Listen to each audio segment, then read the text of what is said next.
Hi ಎಲ್ಲರೂ ಕೂಡ ಹೇಗಿದ್ದೀರಾ? ಎಲ್ಲರೂ ಕೂಡ ಚೆನ್ನಾಗಿದ್ದೀರಾ ಅಂತ ಭಾವಿಸ್ತಾ ಇವತ್ತಿನ ಕಥೆಯನ್ನ ಆರಂಭಿಸುವ. ಇವತ್ತಿನ ಕತೆ ಮೌನ ಬಂಗಾರ. ನಮ್ಮ ಜೀವನದಲ್ಲಿ ಮೌನವಾಗಿರುವುದು ಕೂಡ ಕೆಲವೊಂದು ಸಂದರ್ಭದಲ್ಲಿ ಅತ್ಯಗತ್ಯವಾಗಿರುತ್ತೆ. ಮೌನ ಅನ್ನುವಂಥದ್ದು ಬಂಗಾರ ಅಂತಾನೆ ಹೇಳ್ಬೋದು.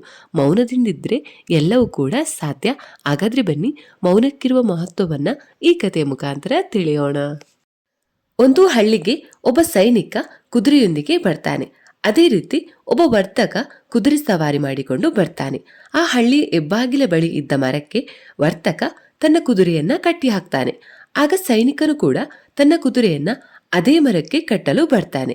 ಆಗ ವರ್ತಕ ಹೇಳ್ತಾನೆ, ನೋಡು, ನನ್ನ ಕುದುರೆ ತುಂಬಾ ಒರಟಾಗಿದೆ, ನಿನ್ನ ಕುದುರೆಗೆ ಗಾಯ ಮಾಡಬಹುದು, ನೀನು ಬೇರೆ ಮರಕ್ಕೆ ನಿನ್ನ ಕುದುರೆಯನ್ನ ಕಟ್ಟು ಅಂತ ಹೇಳ್ತಾನೆ. ಆಗ ಸೈನಿಕ ಅಹಂಕಾರದಿಂದ ಹೇಳ್ತಾನೆ, ನನ್ನ ಕುದುರೆಯನ್ನ ಇದೇ ಮರಕ್ಕೆ ಕಟ್ಟುತ್ತೇನೆ ಅಂತ ಹಠ ಮಾಡಿ ಅದೇ ಮರಕ್ಕೆ ಕಟ್ಟಿ ಹಾಕುತ್ತಾನೆ. ನಂತರ ಇಬ್ರು ಕೂಡ ತಮ್ಮ ತಮ್ಮ ವೃತ್ತಿಯನ್ನ ಮಾಡಲು ಹಳ್ಳಿ ಕಡೆಗೆ ಹೋಗ್ತಾರೆ. ಸಂಜೆ ಹೊತ್ತಿಗೆ ಸೈನಿಕ ಬಂದು ನೋಡಿದಾಗ ಆತನ ಕುದುರೆಯ ಕಾಲು ಮುರಿದಿತ್ತು. ಆಗ ಸೈನಿಕ ವರ್ತಕನಲ್ಲಿ ಕೇಳ್ತಾನೆ, ನಿನ್ನ ಕುದುರೆಯೂ ಒದ್ದು ನನ್ನ ಕುದುರೆಯ ಕಾಲನ್ನ ಮುರಿದಿದೆ, ಅದರ ನಷ್ಟವನ್ನ ತುಂಬಿಕೊಡು ಅಂತ ಹೇಳ್ತಾನೆ. ಆಗ ವರ್ತಕ ಹೇಳ್ತಾನೆ, ನಿನ್ಗೆ ನಾನು ಮೊದಲೇ ಎಚ್ಚರಿಕೆ ನೀಡಿದ್ದರೂ ನೀನು ಕೇಳಲಿಲ್ಲ ಅಂದಾಗ ಇಬ್ಬರ ಜಗಳವನ್ನ ನೋಡಿ ಜನರು ಸೇರುತ್ತಾರೆ.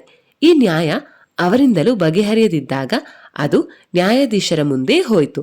ಆಗ ನ್ಯಾಯಾಧೀಶರು ನಿಮ್ಮ ನ್ಯಾಯ ಹೇಳಿ ಅಂತ ಇಬ್ಬರಲ್ಲೂ ಕೂಡ ಕೇಳ್ತಾರೆ. ಆಗ ಸೈನಿಕ ಹೇಳ್ತಾನೆ, ವರ್ತಕನ ಕುದುರೆ ನನ್ನ ಕುದುರೆಯನ್ನ ಒದ್ದು ಕಾಲನ್ನ ಮುರಿದಿದೆ, ಅದಕ್ಕೆ ನನಗೆ ನ್ಯಾಯ ದೊರಕಿಸಿಕೊಡಿ ಸ್ವಾಮಿ ಅಂತ ಹೇಳ್ತಾನೆ.